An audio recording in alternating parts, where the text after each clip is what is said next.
धन्य है 42 गांव रघवा पट्टी के, और धन्य है राजा भोज का परिवार। मैं देखा एक दीवार पर लिखा है कि जय राजा भोज। तो मैंने कहा कमाल है। राजा भोज के बारे में थोड़ा सा बता देता हूं। राजा भोज किस व्यक्ति का नाम है? राजा भोज के चाचा का नाम मुंज था। राजा भोज जब स्कूल में पढ़ते थे, इनके पिता बचपन में मर गए थे।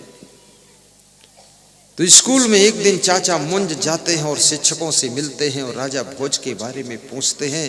तो शिक्षक कहते हैं कि ये बहुत बुद्धिमान बालक है। राजा भोज की बुद्धिमत्ता को देख करके चाचा मुंज के मन में भय हो गया कि आगे चल करके ये सिंहासन का मालिक बनेगा। उन्होंने जल्लादों को बुला करके राजा भोज को सौंप दिया कि इसको मारकर फेंक दो, इसका सिर काट कर दिखाओ। तो जल्लाद जब पकड़ कर ले गए राजा भोज को बचपन में, तो राजा भोज ने कहा, बालक था, उसने कहा एक वाक्य लिख देता हूं, चाचा जी को दे देना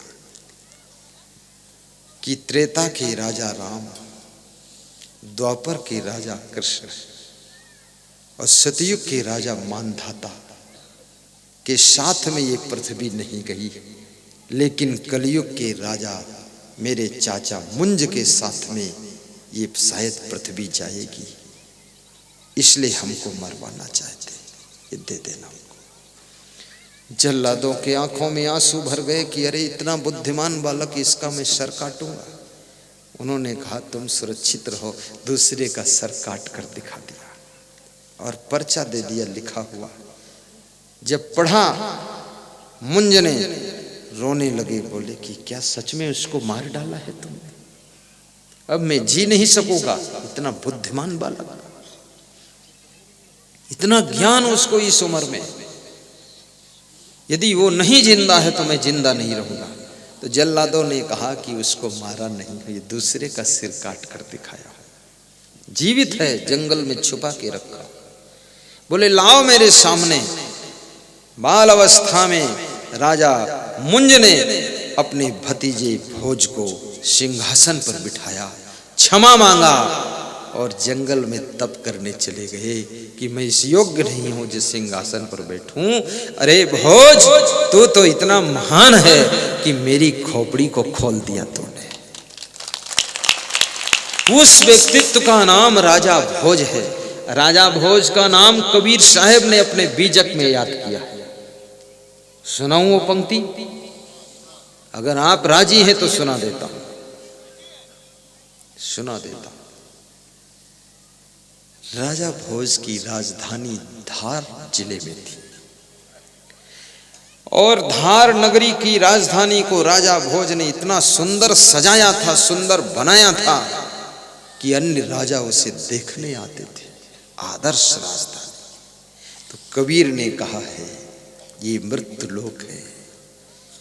गए राम यो गए लक्ष्मणा, संग न गई सीता ऐसी धना, जात कौरवे लागुन बारा, गए भोज जिन सा जल धारा। भोज का नाम लिया कबीर साहब ने। क्या सम्मान!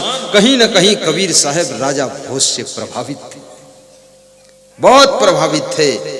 राजा भोज को कहते जिन्होंने धारा नगरी को सजाया था ऐसे जैसे दुल्हन सजती है, वो राजा भोज को कबीर साहब ने अपनी बीजक में नाम दिया। कबीर कोई मामूली संत नहीं है। कबीर की बीजक में नाम आने का मतलब है कि बहुत ऊंचाई पर नाम पहुंच गया।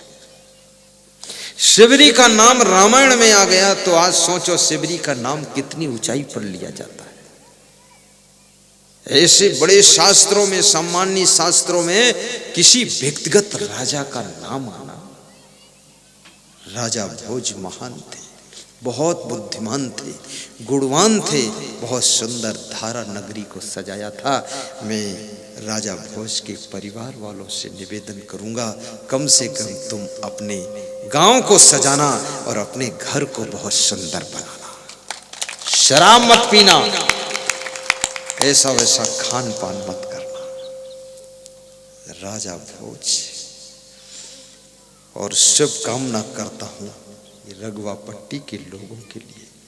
आशीर्वाद देता हूं समस्त श्रोता, किसी भी कास्ट के हों, किसी प्रदेश के हों, किसी जिले के हों, याद रखना जातियां तो आदमी ने बनाया है, संप्रदाय आदमी ने बनाया है, लेकिन आदमी को भी आदमी ने पैदा किया है।